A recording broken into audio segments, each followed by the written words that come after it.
주님의 임재에 온 땅 들리고 우리 기도에 하늘 문 여시네. 온 민족과 열방 주께 경배해.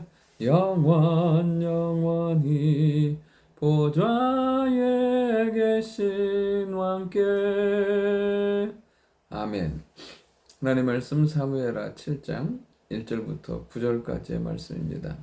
오늘 다윗의 모습을 통해서 어떻게 우리가 주를 섬길지에 대해서 한번 살펴보려고 합니다. 오늘 첫 번째, 다윗은 주를 위하여 성전을 건축한 마음을 가지게 되는 것을 보게 됩니다.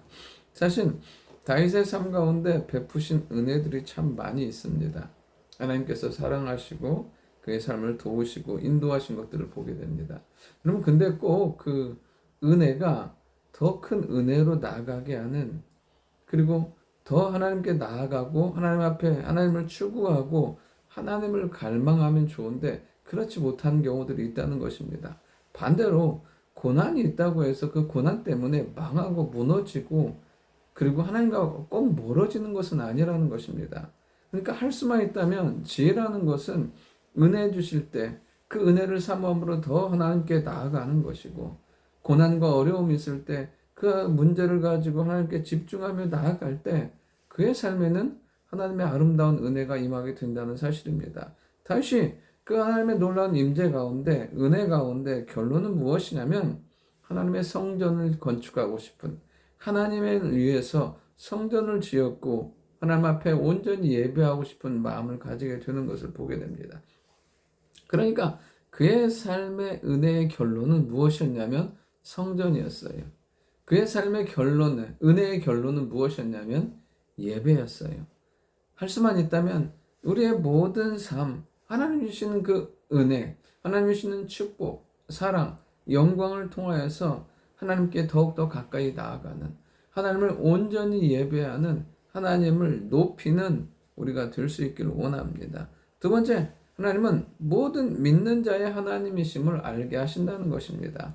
이제 다윗이 하나님의 전을 건축할 마음이 있는 것을 이제 나단에게 이야기합니다. 그러니까 나단은 왕이 있는 대로, 왕의 마음에 있는 대로 행하라고 해요. 그런데 4절부터 보면 하나님께서 나단에게 말씀하세요.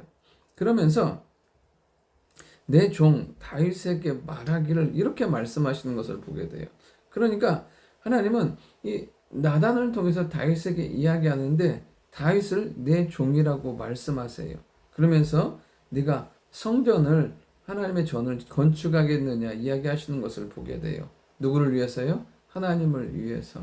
여러분, 우리의 삶 가운데 하나님은 너무나 크고 놀라우신 분이세요. 우리가 지은, 그리고 우리가 섬기는 그 성전과 교회 안에 제한적으로 계신 분이 아닌 것을 이야기하고 계세요. 6절부터 보면 하나님은 어디에서요? 이스라엘 가운데 거하시면서 장막과 성막 안에 다녔고 이스라엘 자손과 더불어 모든 곳에 함께 하셨다고 말씀하세요.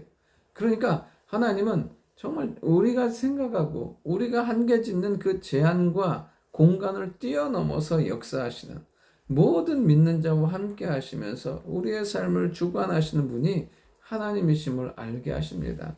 그러니까 하나님은 성전 안에 제한받는 분이 아니신 거죠. 동시에 그러면서 그 모든 믿는 자와 함께 계시는 하나님이세요. 너무나 크고 위대하셔서 이 모든 우주와 천지와 만물을 다 포괄하시지만 또 너무나 작으셔서 우리의 심령 가운데 계시는 하나님. 그러니까 이 하나님은 모든 믿는 자의 하나님이시고 지금도 우리 안에 계셔서 말할 수 없는 기쁨과 능력과 영광으로 함께 하시는 줄 믿습니다. 하나님은 이 나단을 통해서 다윗에게 말씀하시는 거예요. 하나님은 모든 믿는 자의 하나님이시고 공간과 시간을 초월하고 어떤 곳에서도 함께 하시면서 무엇보다 우리 안에 계셔서 말할 수 없는 은혜와 능력으로 함께 하시는 하나님이심을 알게 하십니다. 세 번째, 하나님은 다윗의 그 마음과 중심을 받으세요. 그러면서 8절에 보면 나단에게 이렇게 말씀하세요. 이제 내 종 다윗에게 이와 같이 말하라. 여러분, 다윗의 평생의 삶이 복이 무엇이었냐면 하나님께서 그와 함께 하신다는 거예요. 그리고 또 하나 무엇이냐면 하나님의 말씀을 전하는 선지자들이 항상 그의 옆에 있었어요.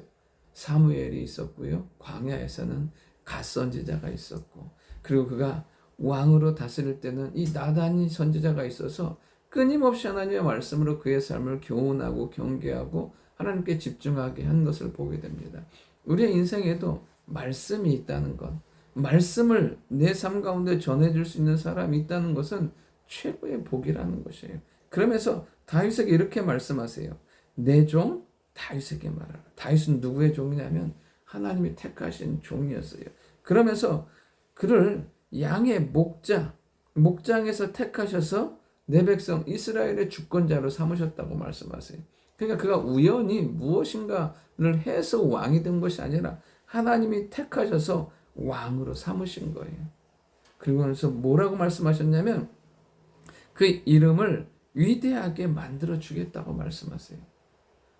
하나님께서 철저히 다윗과 함께 하심으로 말미암아 그를 높여 주시고 주의 종 하나님의 종을 삼아 주시고 그리고 그를 존귀케 하며 위대케 만드시겠다고 말씀하시는 것을 보게 돼요. 여러분, 우리가 하나님을 향한 믿음과 사랑의 마음으로 나아가면 하나님은 우리 가운데 함께 하세요. 우리를 세우시고 우리를 높이시고 우리를 통해서 하나님의 영광이 드러나게 만들어 주십니다. 오늘도 다윗과 같이 항상 주를 향한 마음으로 온전히 예배하며 섬기며 나아가는 우리가 되기를 원하고, 그 마음 받으시고 하나님께서 우리의 삶 가운데 놀라운 은혜로 함께 하실 줄 믿습니다. 좋으신 아버지 하나님, 우리의 평생의 삶 주를 예배하는 삶이 되게 도와주시고, 하나님은 우리 가운데 함께 계셔서 영광 가운데 예배 받으시는 하나님이신 줄 믿습니다. 그 하나님을 향하여 온전히 믿음으로 나아갈 때 하나님께서 베푸시는 충만한 은혜가 우리의 삶 가운데 임하게 주여 도와주옵소서. 예수님의 이름으로 기도드립니다. 아멘.